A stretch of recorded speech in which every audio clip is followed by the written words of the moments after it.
एक गांव में एक अमीर जमींदार रहता था। उसे अपने पैसों पर बड़ा घमंड था। जितने अधिक पैसे उसके पास थे, उतना ही वो कंजूस भी था।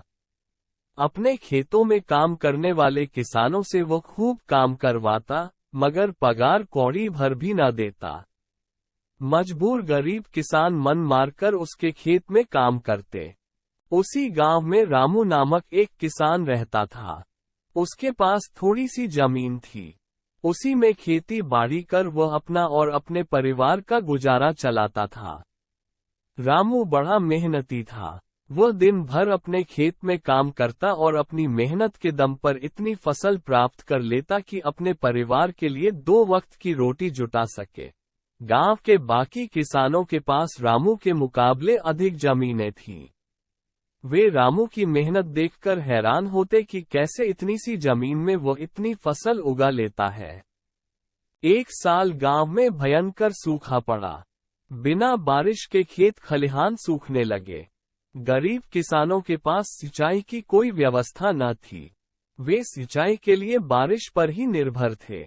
इसलिए उनकी सारी फसल बर्बाद हो गई। रामू के साथ भी यही हुआ। अपने छोटे से खेत में वह किसी तरह अपने परिवार का पालन पोषण कर रहा था। अब उनके सामने भूखों मरने की नौबत आ गई। मजबूरी के कारण वह गांव के जमींदार के पास कर्ज मांगने गया। जमींदार कंजूस तो था। उसने सोचा कि यदि उसने रामू को पैसे दिए, तो ये लौटा तो पाएगा नहीं।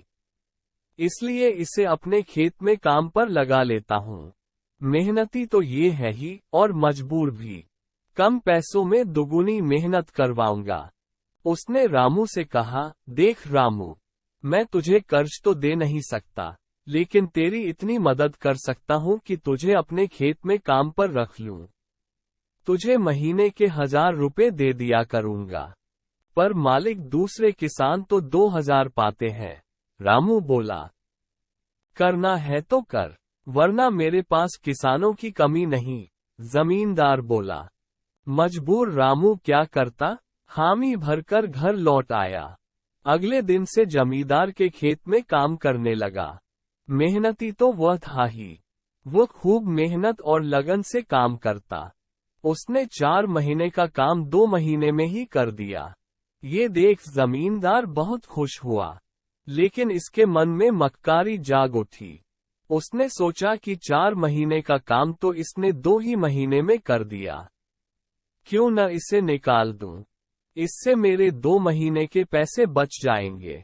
उसने रामू को बुलाया और उसके 2 महीने के पैसे देकर कहा, रामू ये ले तेरे पैसे। कल से मत आना, अब मुझे तेरी जरूरत नहीं। ये सुनकर रामू परेशान हो गया। बड़ी मुश्किल से उसका घर चल रहा था।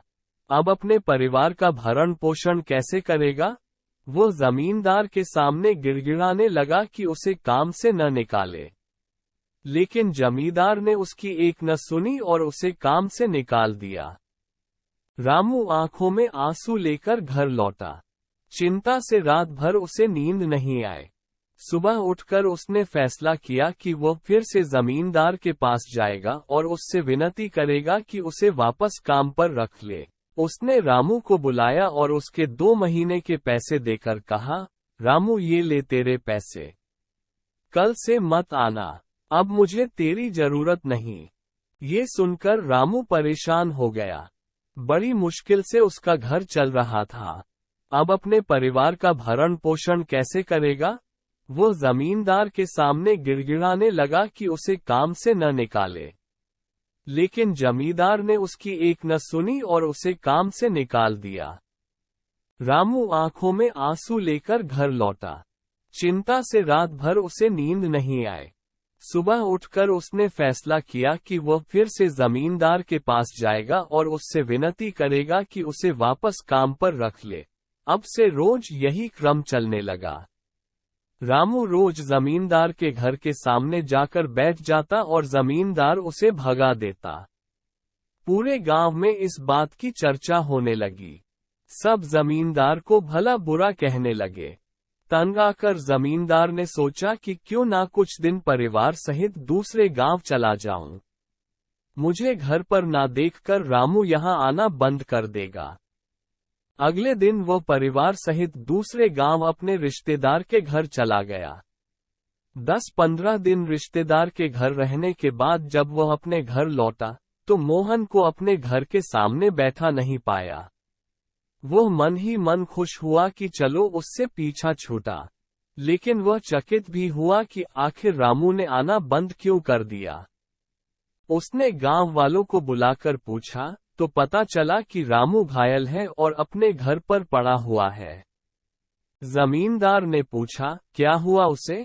एक जमींदार ने कहा, मालिक, आज जब दूसरे गांव चले गए थे तब भी रामू आपके घर के सामने बैठा रहता था। एक दिन आपका खाली घर देखकर कुछ चोर चोरी करने के इरादे से आपके घर में घुसे, लेकिन वे रामू की नजर में आ गए। रामू अपनी जान की परवाह न कर उनसे उलझ गया और उन्हें भगा दिया। उनके बीच हुई हाथापाई के कारण रामू घायल हो गया। ये जानकर जमींदार को खुद पर शर्म आने लगी कि उसने रामू के साथ कितना बुरा किया, लेकिन इसके बाद भी रामू उसके घर चोरी होने से बचाने के लिए चोरों से उलझ गया। वह पछताने लगा। उसने रामू के घर जाने का फैसला किया। वह रामू के घर पहुंचा तो देखा कि रामू बड़ी दयनीय अवस्था में चारपाई पर पड़ा हुआ है। उसके बच्चे भूख से बिलख रहे हैं। ये देख जमींदार का दिल भर आया। उसने रामू से अपने किए की माफी मांगी, उसका इलाज करवाया और ठीक होने के बाद अच्छी पगार के साथ उसे फिर से काम पर रख लिया। दोस्तों, कहानी पसंद आया तो सब्सक्राइब कर